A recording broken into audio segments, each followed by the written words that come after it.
What does it take to create a vibrant, thriving life? First, the sad news is that Thoreau was right. Most people are leading quiet lives of desperation, lacking in meaning, fulfillment, and vitality.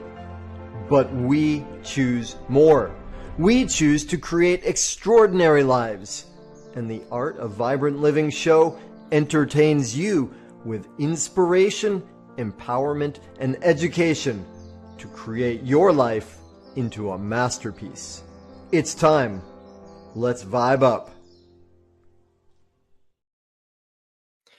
Aloha, y'all. Daniel Aaron here. I am your host, and this is the Art of Vibrant Living show.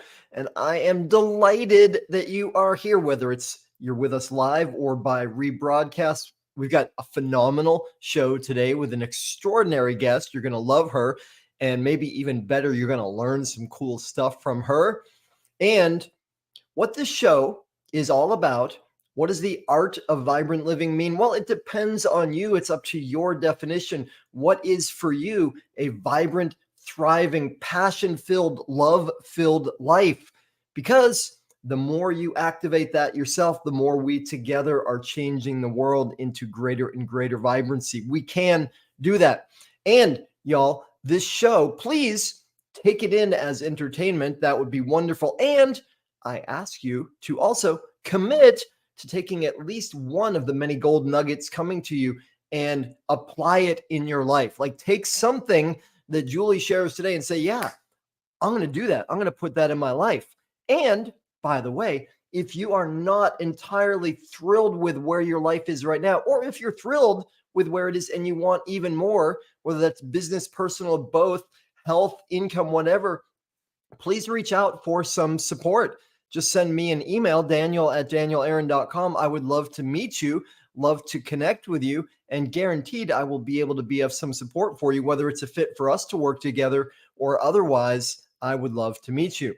Now, though, today, this show, we got something awesome for you, which is Julie DeLucc-Collins, who is a speaker, an author with an award-winning book.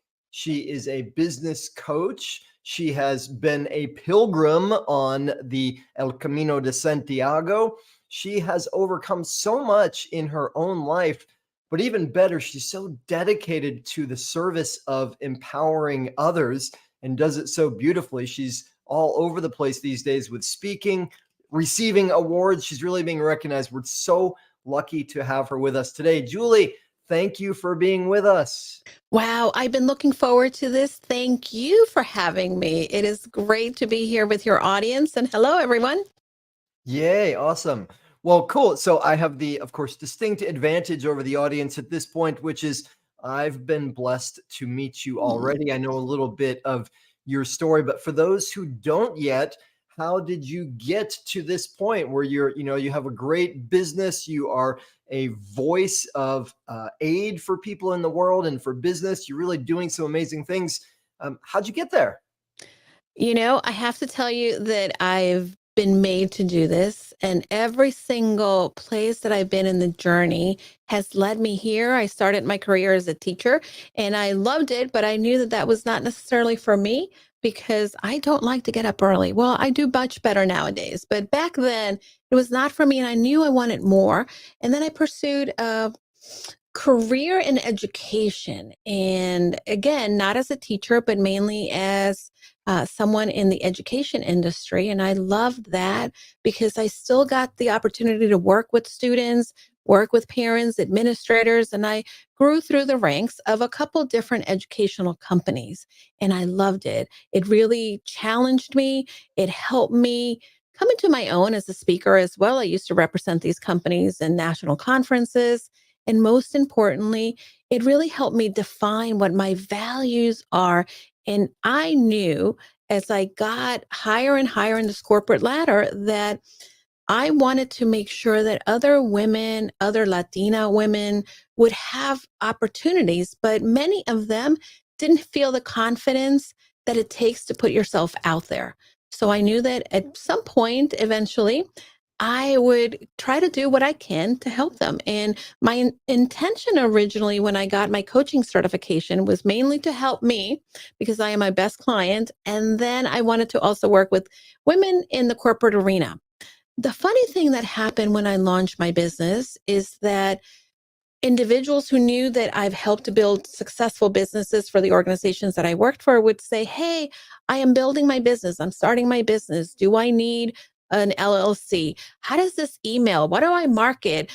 What is personal brand?" And all of this is the stuff that I love, that is really my jam, that I've been really good at learning and implementing for these organizations. And I thought, I really can help these women gain the confidence that it takes to be the CEO of their life and business. Because sometimes we forget that we need to be that person, embody that person in order to make the impact that we want and also go after our dreams, live the life we have imagined. So I began with Go Confidently Services, which is what I have as my organization, and I help women build a life of their dreams through creating the right strategy, programs to build a business that is sustainable and it's run as a business. So that's what I'm doing.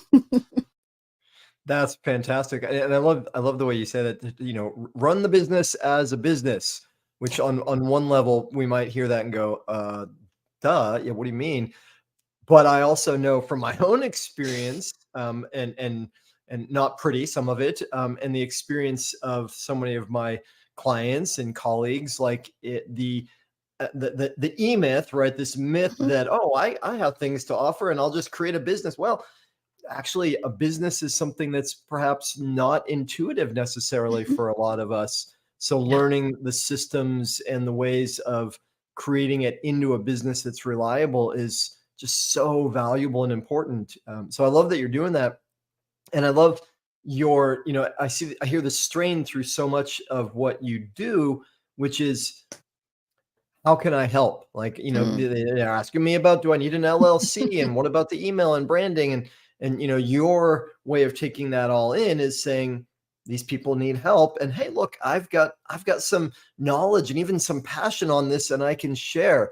Right? To me, that's the true essence and nobility of entrepreneurship, is saying, I want to help. People Mhm. got issues and problems. I want to help them. So, Yeah. but you also speak so much about confidence, right? And you Mm. talked about, Yeah. realizing early on that some of the women that you were helping, they need a boost in confidence to be able to really step themselves forward. Why did confidence become such a factor for you? This is a great question. Most people think that maybe I'm working in helping individuals gain confidence because at one point I lacked it. And that's partially true. But for the most part, I am the firstborn. I have always been very outspoken. People called me that very gregarious child that sometimes hung out around the adults and always had something to say. So confidence has been a part of my life. At one point, I had some pivots, some changes in where I lived. I grew up in El Salvador and came to live in Miami. And then all of a sudden, things kind of turned for me. I lost my way when it came to confidence. And I realized after being this introverted for the first time in my life, not putting herself out there, that that's not who I really was. My dad shared the quote from Henry David Thoreau: "Go confidently in the direction of your dreams. Live the life you have imagined." And from a very early age, this became my mantra. And by the way, there's a misconception that people think that it's a feeling, you're born with it, but confidence is not necessarily something you have. It's something you create. And you create by building the evidence that maybe I'm scared, I'm a beginner, well, I'm going to put myself out there. And when I see that I can do it, I can become more confident. So when I realized that that was kind of like the secret sauce, right? You have to find that you're uncomfortable, awareness, understand, and say, okay, I'm uncomfortable, but I'm going to take the next step. And that's how you continue to build your skill, build your confidence. And once you have these two components, then you're more motivated to put yourself out there and do the work. So as I found this for myself, and I saw that other women, and they kept saying, Julie, you're so confident. I wish I was. And here's the reality. Yes, there are many moments, and I have that, but there's many moments in which I second guess myself. There's many moments in which my husband can tell you, I sit in bed. I'm like, what am I doing? How am I going to do this? We all have them. We're human. I want to normalize for others that when you see someone on the outside doing the really cool stuff, it's not because they're better or they have it together. It is because they create the consistency, the actions, the evidence that, hey, I'm going to try. I'm going to move one step forward and build the evidence that I can do it. So that's how confidence and how I like to approach it, how I teach it to other individuals and share what has worked tremendously for me and my clients now as I help them define what confidence means to them as they're doing the work and putting themselves out there. That's beautiful, and I'm glad you brought all that up because I agree with you. There's often a misconception. I mean, the the most obvious misconception that I encounter so often with clients, and sometimes with myself still, right, is I will do X, Y, or Z when I feel confident about Yeah, it, right? absolutely. And you know, Yeah. and of course, that's the same logic as like, well, I'm going to go to the gym when I'm really in great No, shape. yeah, Yeah, exactly. That yeah. happens a lot. And I think that in our world, again, we live in a curated world more than ever. We are seeing really what people want us to see. So it is very easy to compare and despair. But when we decide, hey, this is the person, right? And I share this a lot. When I sat in a classroom, and Daniel, I want to tell you, I sat in a seventh grade history class. It was the wrong classroom. And I was there for almost half a year because I was too afraid to raise my hand and say, hey, I walked into the wrong class. I had been picked on by other kids and I didn't want to be the center of attention. And then I thought, that's not who I was raised to be. I want to be the person, right? And I created this picture, this aspiration. I want to be the person that can speak up for herself, the person that says, hey, this is not where I belong, or this is how it is. So once I created that picture, I knew that I could go and start to work on it. And by the way, it doesn't happen overnight. And this is the other thing that people need to know. It's about taking one step and always saying, okay, I did it. I showed up. Good for me. Now I can show up tomorrow. And my goal is to show up and to do it at least one tiny percent better. And when we do that, then we become more confident that we can do the work. But again, it's a practice. It's something that requires us to commit to the process. And it also requires us to be comfortable with the uncomfortable, which a lot of us are not willing to do. Yeah, absolutely. Nicely said. So I'll share a quick thing with you on this, and then I got a question for you related. When I was in my first year of college, I Mhm. had up till then I'd been like shy, painfully shy, and when I got to college, it was even worse. There was just so many Mm. people. Yet I had one college professor, philosophy teacher, Dr. Peel was his name. And I really connected with him at the end of the year. I'd done two classes. At the end of the year, I'm about to transfer to another school. And we'd really connected. So he brought me into his office and he said, I want to share something with you. So, okay. He's like, well, I don't know if you know who my father is. I had no idea. His father is Norman Vincent Peale, right? Who Mm. is one of the more famous thought leaders of our generation, or maybe just the generation just before us. And he's the one that coined the expression, the power of positive thinking.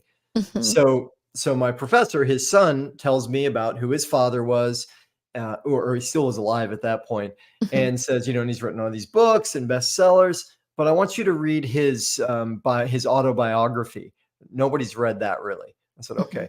I said, "Oh, I don't know, but I'll do it." And so I read the autobiography. And what I found out was that Dr. Norman Vincent Peale had been painfully shy, right? And Mhm. he had to, but it's like similar to you in a sense, he saw a vision for who Mhm. he could become, and he saw a vision for how he could be helpful to other people.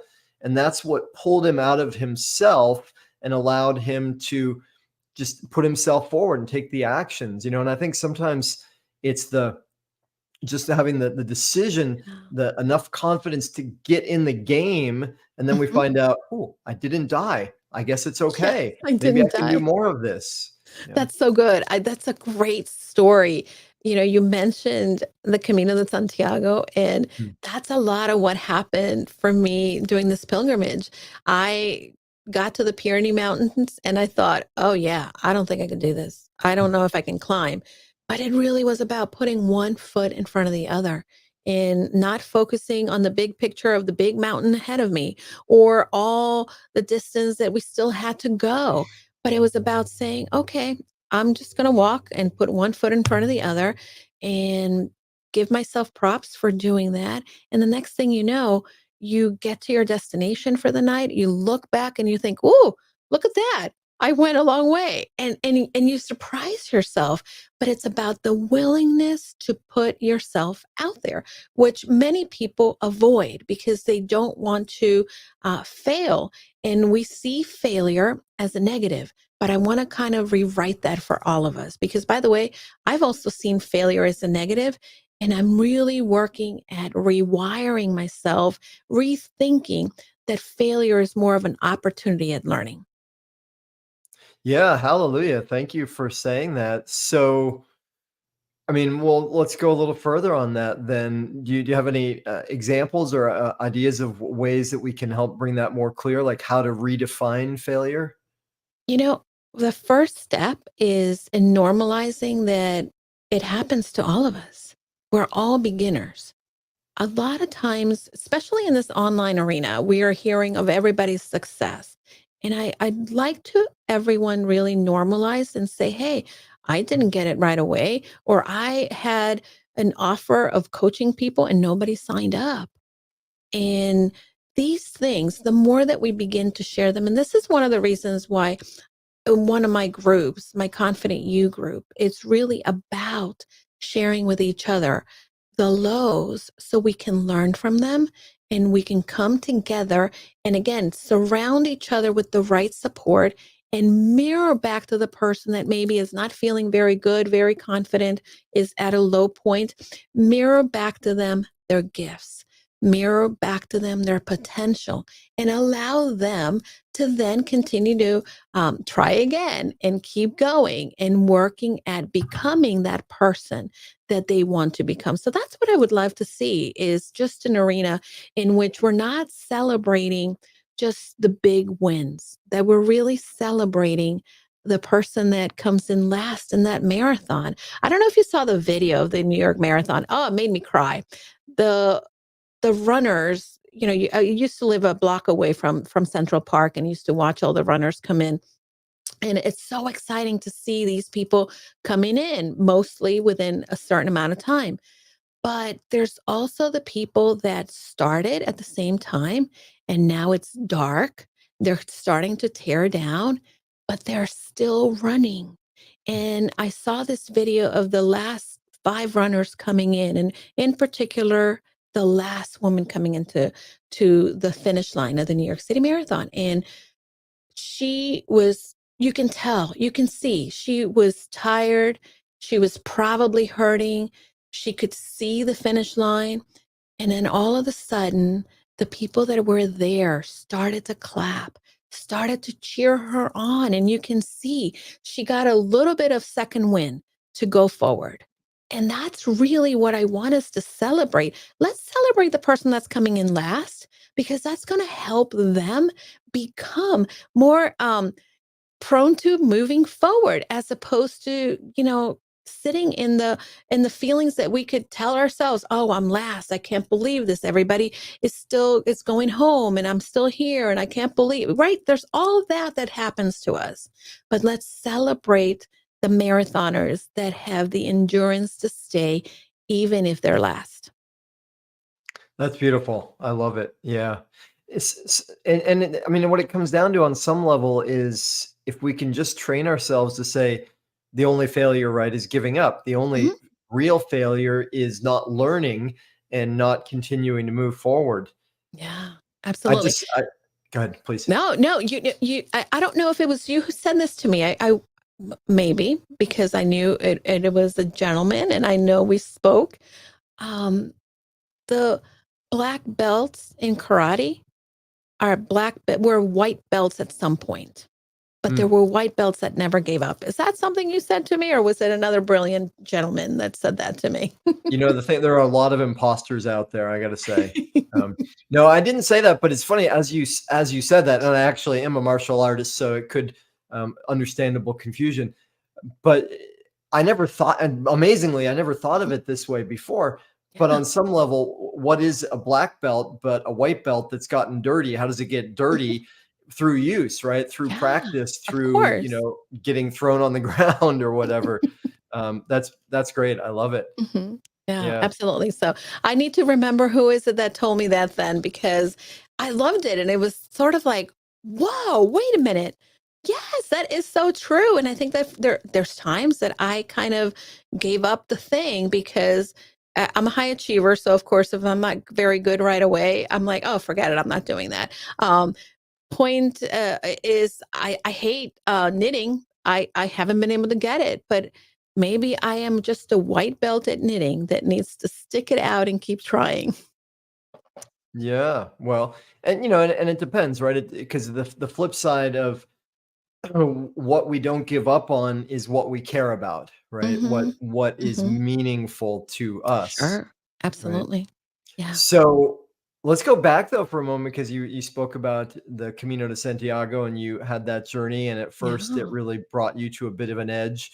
What well, actually maybe say a word about what it is in case there's anybody Yeah. that doesn't know, and what drew you to it.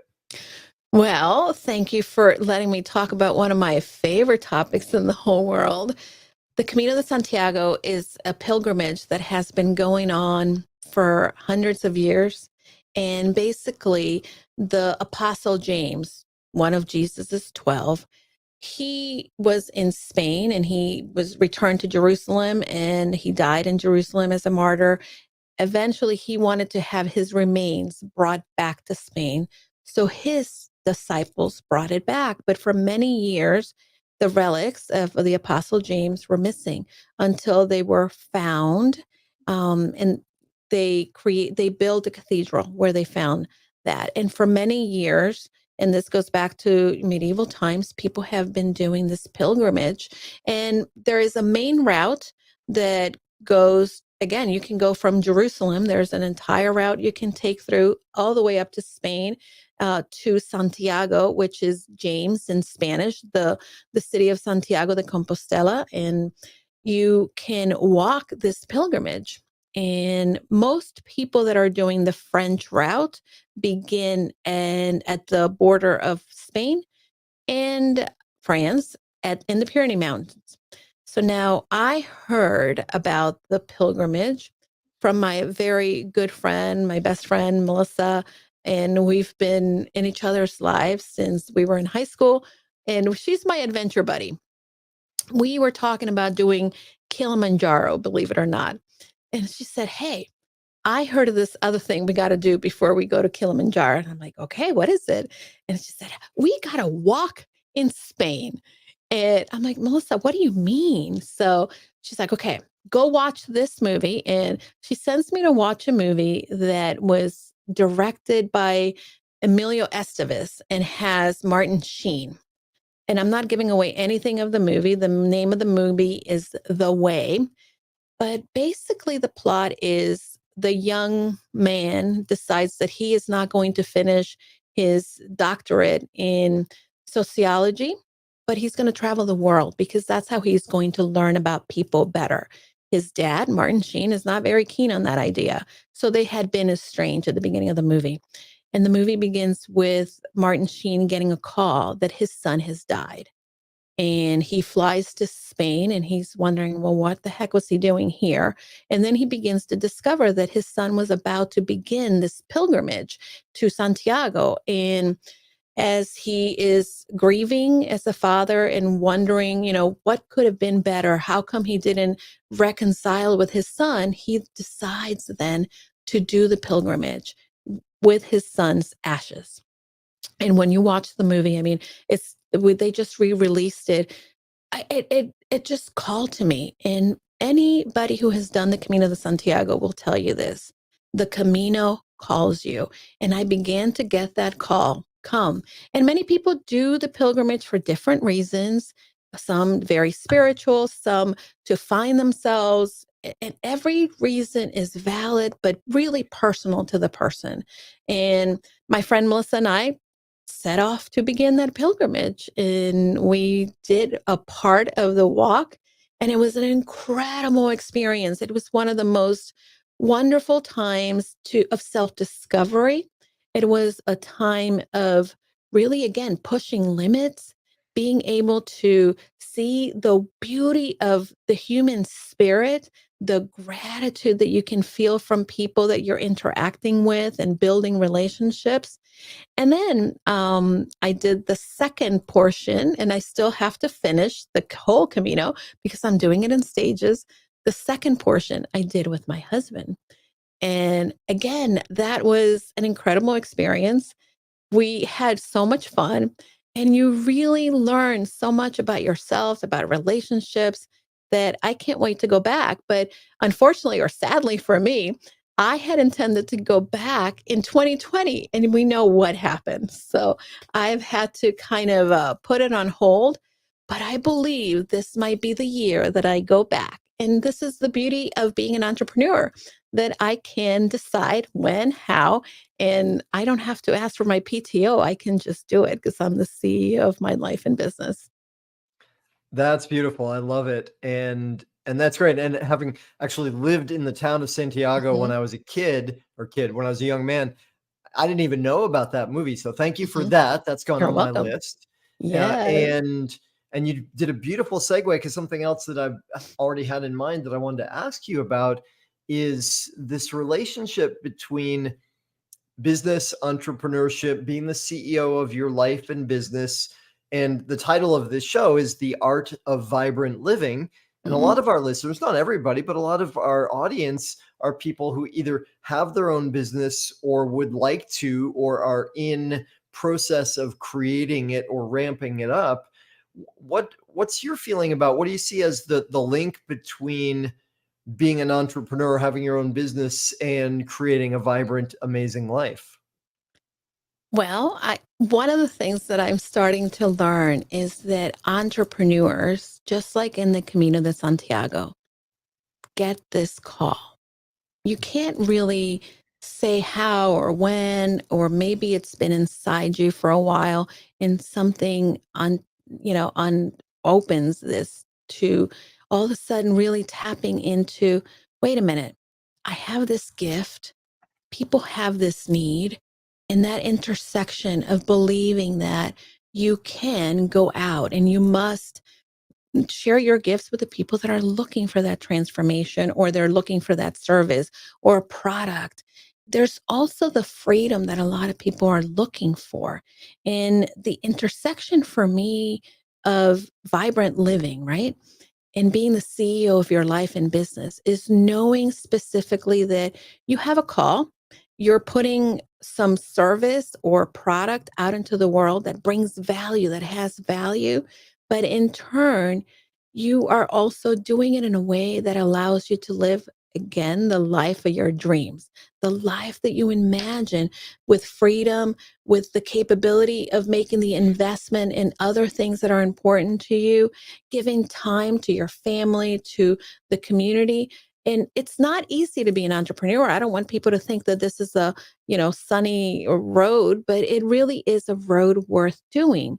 Because if you have this intrinsic and really deep calling, that you know that you love doing this and you want to do it and you want to call the shots, this is how you do it.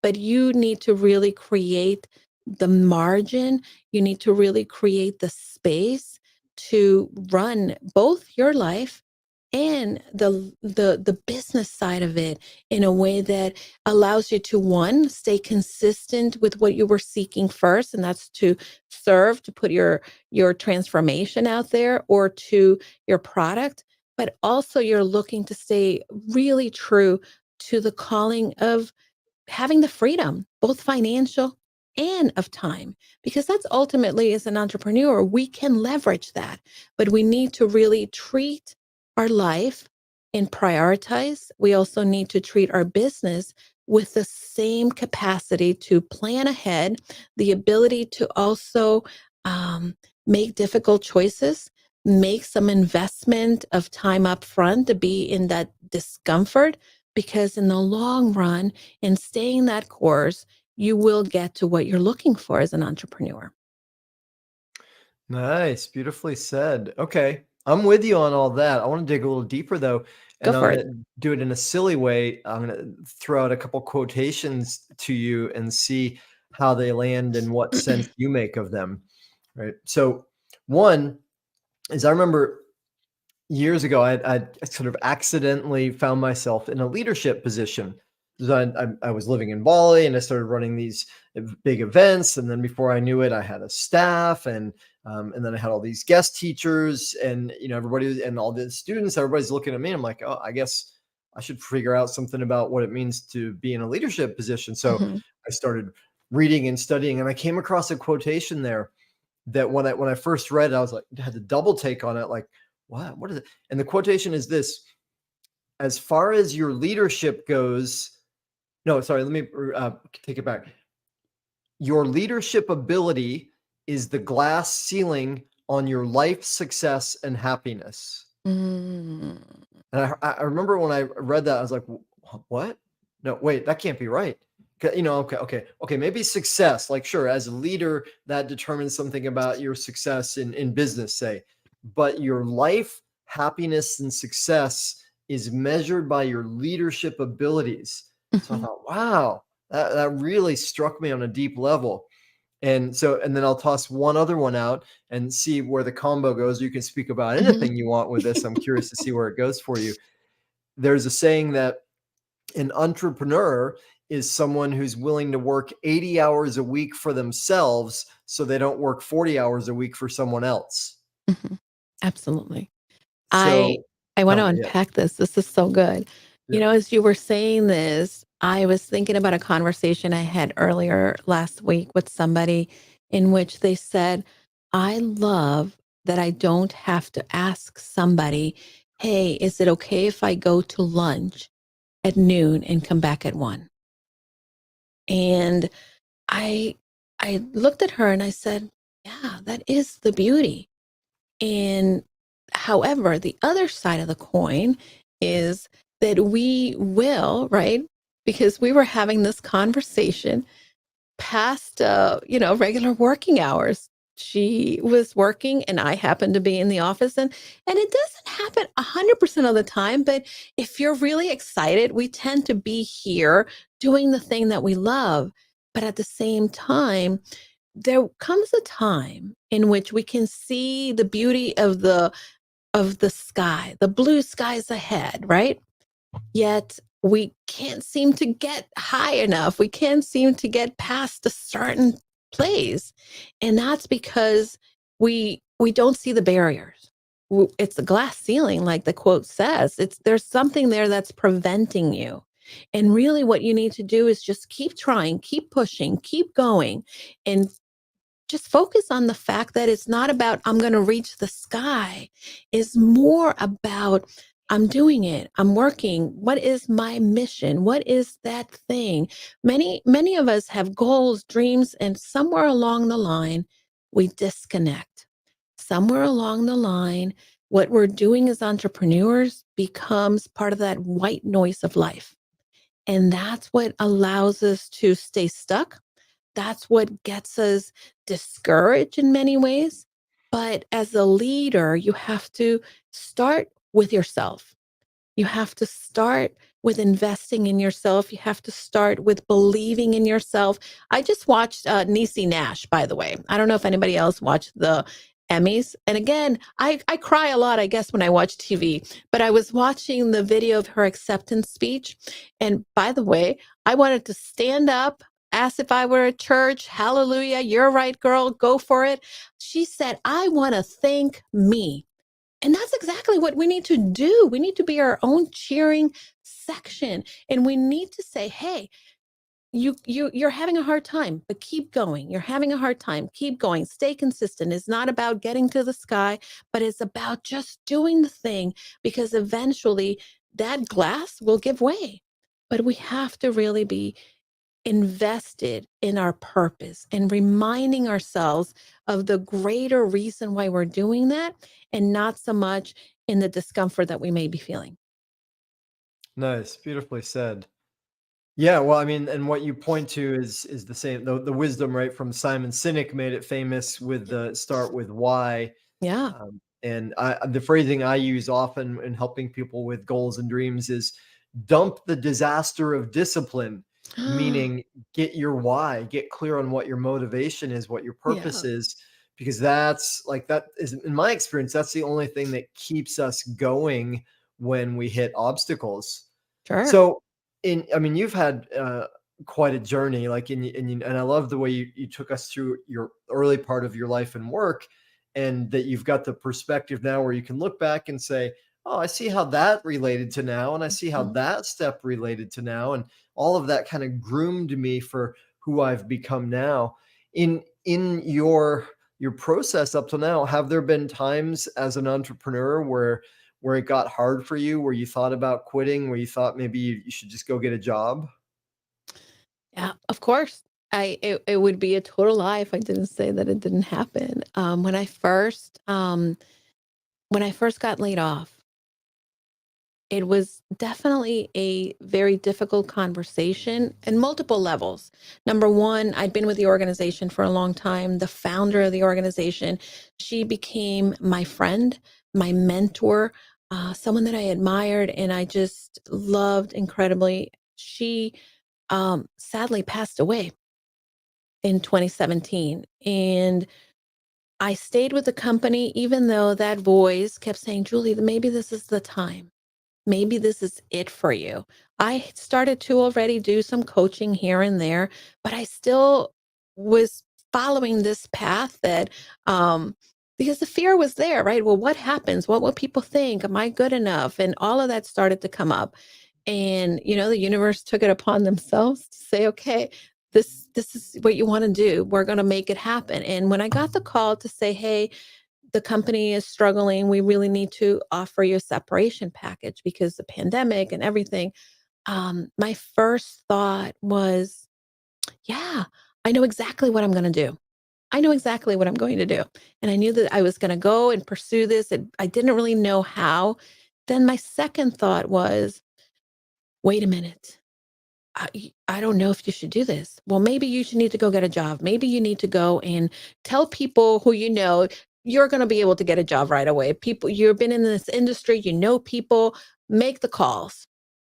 And as I was doing that, I was reminded of my friend, the founder of the company that I was separating from. And she took the leap. She took the leap to start this company out of nothing. She took the leap to follow her dreams.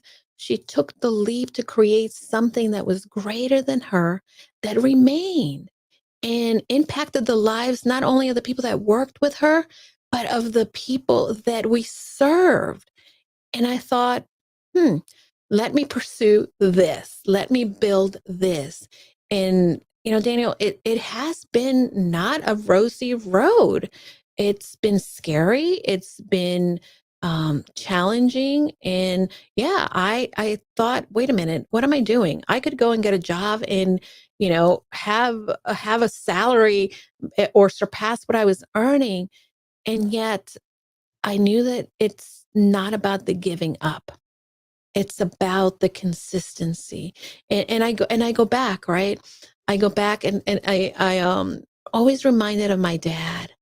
And he would say, honey, Babe Ruth, it's not the greatest because he had so many home runs. He was the greatest because he had the highest strikeouts. Mm. And In the times that I felt like, okay, maybe I need to do this. And by the way, I've done some consulting that's outside of this and maybe some part-time work, and I'm incredibly grateful for that. But I didn't see it as a failure. I saw it as an opportunity for that work to invest back into my business. I saw them as outside investors into my business. And it's really a matter of seeing the gift in things. And if you have to go get another job while you're still building your dreams, it's okay. It's not a bad thing. It's something that is part of the process that will help you get to where you want to be. Nice, beautifully said. I love that. And so something that came up before, and you kind of came to me again as you were speaking just then, and I appreciate your honesty in terms of some of the challenges and struggles for you. I think it is a challenge for a lot of people. They start into entrepreneurship and they think, hey, this is going to be great. I'm going to make a lot of money and I'm going to have all kinds of free time and nobody's going to tell me Mhm. when to go to lunch. Um, I have a friend he's a former MMA fighter and then he turned entrepreneur. And he said to me, Daniel, when I was an MMA fighter, I expected it was going to be hard. Like I expected Mhm. I was going to get knocked down. When I got nobody told me it was gonna be hard as an entrepreneur, right? So Yeah. what what do you we've talked about, what it takes in a way to keep going, and that's Mhm. really the opposite of failure or the fail safe that keeps failure from being a word we need to use. But what what do you I mean, I guess what's kept you going or Yeah. what helps people to keep going when they do get knocked down? So here is where the mindset is really important and really surrounding yourself with those believing mirrors, Mm, because all of us are going to hit the point in which we don't think we can do it. But really leveraging the people that can remind us, "Hey, you did it," or "You're on your way," or "Keep going, it's worth it." The other thing too is, your friend, the MMA fighter, he said something very key. He probably knew exactly what it was going to take. He needed to physically train. He needed to really have that mental focus on fighting the his opponents, right? When it comes to entrepreneurship, the opponents or the fighting or the training or the steps that we need to take sometimes are not very clear. For that reason, I really strongly feel in creating I'm a teacher at heart. So I do, we do, and then you do. And that's the process that I teach you. mm, I'm never sharing with my clients something that I haven't done, that I haven't experienced, because I want to be able to let them know I've been in your shoes, and I want to give them a clear plan, because nobody is giving you a clear plan at times. This person says do it this way, this person is doing that way, and then you become so crazy and you're not sure what you're supposed to be doing, that then you get stuck or you don't build the momentum towards something because you take a sideline. And nobody also tells you that you need to run, I go back to this, your business like a business. You wouldn't, if you're running a business, if you're working for somebody else, you wouldn't show up late. You wouldn't have, oh, you know what, I'm going to take the day. No, you're going to intentionally plan your day. You're going to have some clear strategic s- points that you're going to hit. You're going to have some clear tactics and what you need to do to get there. You're not going to haphazardly just show up. It's like, okay, I'm a business owner. What should I do? Oh, you know what? Let me go check out on Facebook to see what people are doing. Oh, you know what? I don't know how to do that. Let me go and I'm going to take a course. Or, you know what? This person is teaching that. I'm going to download their free tool. If you're an entrepreneur, you're going to decide, number one, what is it that you want to do? Next, you're going to decide, how do I need to do that? And what are the investments of the support system that I'm going to make? And then begin to work it, work the plan. It's not just creating a plan. My dad used to say, my dad was full of wisdom. Perfect previous planning prevents problems. And that's the reality. I used to hate it when he would say that, but it's so true. In my business, the perfect previous planning helps me uh, decide, okay, where am I going and what could be the obstacles that I'm going to face? How am I going to deal with that when it comes up? And what am I going to do when I fall? And how do I keep going? Right? That's incredibly crucial for an entrepreneur. And many of us are not doing that. And that's what makes us get discouraged and maybe pivot or go back to doing something else because it gets hard. Nice. Thank you. That's beautifully put. I agree with you completely. Two things come to mind as you say that. One is something that I feel like I'm learning now almost for the first time. I've been working with people for 30 years, teaching and coaching in different ways all this time. And in the early part of my work with people, I was really a hard ass. Like I was so focused on pushing people and challenging them, and there's good that came of that for sure. The Mhm, the more I go on, the more I learn now is that my bigger role really is encouraging people, mhm, right? It's just loving, encouraging, help them realize that, yeah, they can keep going with what they want to do.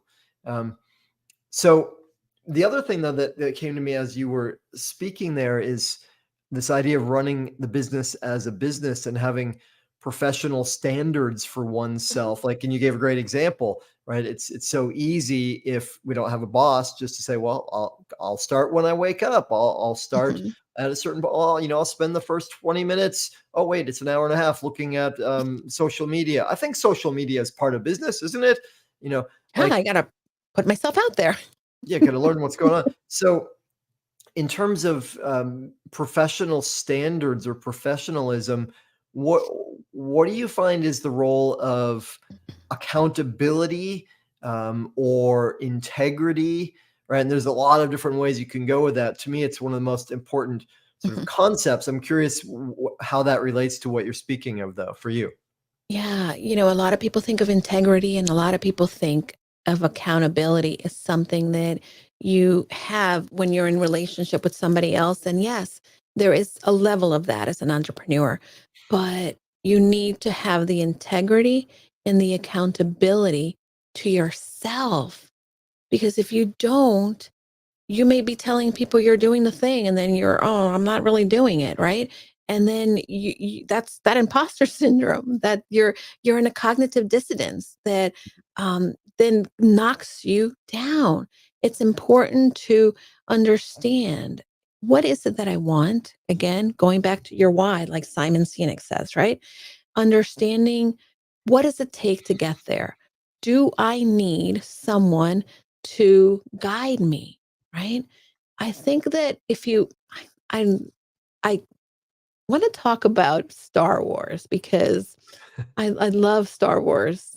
And again, my dad took me to see this at a young age. And I remember I just thought, Luke was such a hero. And yes, he was the hero in the first movie. Um, But really what he had is he had a guide Mm, that said, I've been there, I've done it, and allowed him to learn that accountability to himself, learn that way of mastering himself, but still giving him the example of how it's done. And I think that that's the same thing for entrepreneurs. You were so excited, we're going ho. Oh my God, I'm gonna go attack, the Imperial guards, but you're not qualified. Why don't you start off doing that what you're capable of, or spend time with the master so they can teach you, and then you can then go practice and then watch the tape. But that's the other thing that many entrepreneurs don't do, and that's part of that accountability. When you are, let's say, an athlete, and you're playing football, right? We're about to go into the Super Bowl. When you're playing football, all of these athletes go back on Monday after the Sunday games, whether they're won or they lost, and they watch the tape. They watch it over and over and over again. As entrepreneurs, How many of us actually go back and look at what we did last week? How did it go? What worked? What didn't work? What should I do different? Wait, maybe I can do this the same way, but I need to have these circumstances kind of shift a little bit. And who do I need to support me? Do I need the coach to help me practice my throws or my catches? And that's the accountability to yourself, to your goals, to your dreams, is knowing that you need help, knowing that you need to watch the tape, staying consistent with connecting again to the reason why you started. Hallelujah. I love it. That's beautiful. Yeah. Well, and that's for me one of my favorite things in my role as a coach is when, when the clients who have gone out there, they've gotten in the arena, they've gotten their face marred by dirt and sweat, right? And and maybe they didn't get the results that they wanted or all the Mhm. results. Like those moments of being able to say, okay, so what happened? What did you say? What did they say? What did you do? What was the response you got? Like that's to me, that's a version of running the game tape back, Yeah. right? And so often, right, and this goes both ways. Like when I do this with my coaches, and they Mhm. ask me these questions, and I say, "Well, I did this," and then they'll say, "Well, did you try that? Did you think of that?" Like, Yeah. no. As you say it, it seems really obvious. And it's Yes. like we don't have to be sometimes that brilliant as coaches. We just have to ask questions from a different perspective that Mhm. allows our clients to see from a different point of view. It's so Mhm. valuable. Yeah. Yeah, if you ask the right question, you're going to get the right answer. I had a coach, Daniel, who in the very beginning of my entrepreneur journey, he I came back and I was really down and out. I said, I tried to get this person as a client, and then I asked this other person, and they don't want to work with me. What's wrong with me? And he's like, I want you to go and I want you to ask 100 people to work with you. And I'm like, what? What do you mean? Ask 100 people. And I didn't understand. And he said, I want you to go and do that. And I thought, all right, fine. I was not happy. The reality is that he wanted me to stop associating a no with my value. And many entrepreneurs associate the no's, associate the walls that they hit with how valuable they are. But the reality is that it's not about us. It's about where that person is. I'm sure you've read the four agreements, right? Never assume that you know what is going on to somebody else. And if it's a no, it doesn't mean that it's not a no in the future. It's a no for right now. And if you're serving, if you're doing it, if you're staying true to what you offer, what you want to do, then if it's the right time, that person comes back and you're able to change lives and you're able to reach the things and do the things and serve the people who you want. Nice. That's awesome. Holy moly, time is flying by, Julie. But we Yes. got a couple things that we'll wrap up with in a minute. But first, I got to go here for a second because you spoke nicely earlier in response to my question about, well, what's the relationship between entrepreneurship and a vibrant life, right? Mhm. And what would you say now in terms of, right? We were just talking about um, the ability to disassociate someone's no from ourselves, not take Mhm. it personally, right? And there's a great uh, TED talk. Gosh, it's been so long, and I think he actually wrote a book too. A guy who had a similar challenge. Maybe it's where your coach got this idea, and it was to get. I remember the exact game was he had to make proposals so ludicrous that people would say no, and he had to get 100 of them or something. And so he would Wow. just go up to strangers and say, would you give me $500? And people would look at him like he was a nutcase. But what part of what he found out, in addition to getting, you know, uh, immunized against the nose, which I'm sure was Mhm. part of what your experience was, like you started to not take it personally and not care. He also found that surprisingly, sometimes people just said yes, right? Mhm. So Yeah. this idea of putting oneself forward without being attached to the outcome or to what people say, how is that related, if at all, to creating a great life, a vibrant life? I go back to the four agreements. If and I will tell you that I think it should be required reading Hmm. in high school, middle school, and college because it's such a simple book, but we we can only control ourselves. We can only take charge of how we decide to show up, what we decide to think, what we decide to do. And for many of us, we don't do that. Oh, that person hurt my feelings. No, not really. They're just going about their life doing their thing. You're making assumptions and you are then thinking outside of yourself. It really you have to take responsibility because what you are thinking is going to create your results. It's going to create your results.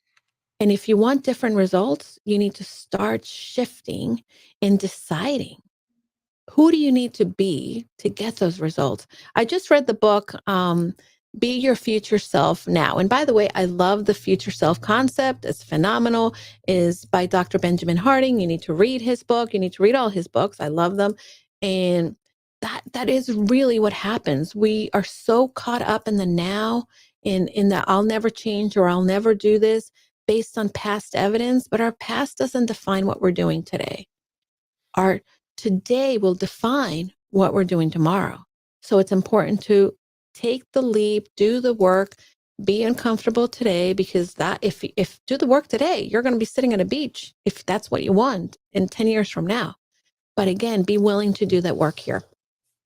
Yeah, thank you. And one strain I hear through so much of the wisdom you've shared is that the degree that we can succeed in our business, in our life, is the degree to which we can take responsibility, right? Mm, That we yeah. cannot blame anyone on the outside and say it's up to me, right? Hmm. Yeah.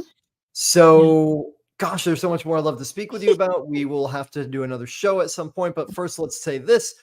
How can people get in contact with you? Somebody's going to want to work with you, learn from you, get your book, see your awards, Oh boy. your Yeah. podcast, your radio show. What's the best way for people to connect with you?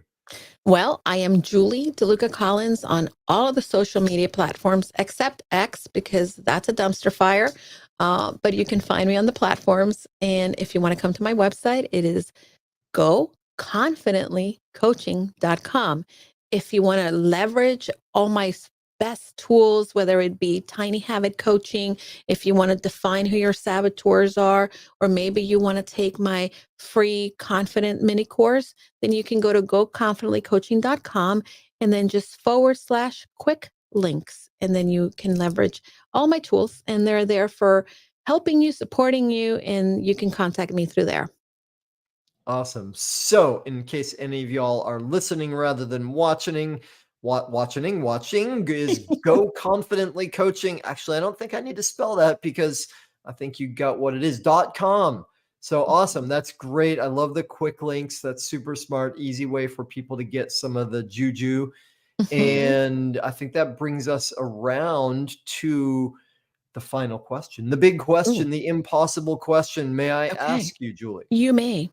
Okay. So, and I say it's impossible because you've got so much experience, so much wisdom, and I'm going to ask you to distill that into a ridiculously small thing, although you are a tiny habits coach. So maybe you're familiar with the tiny.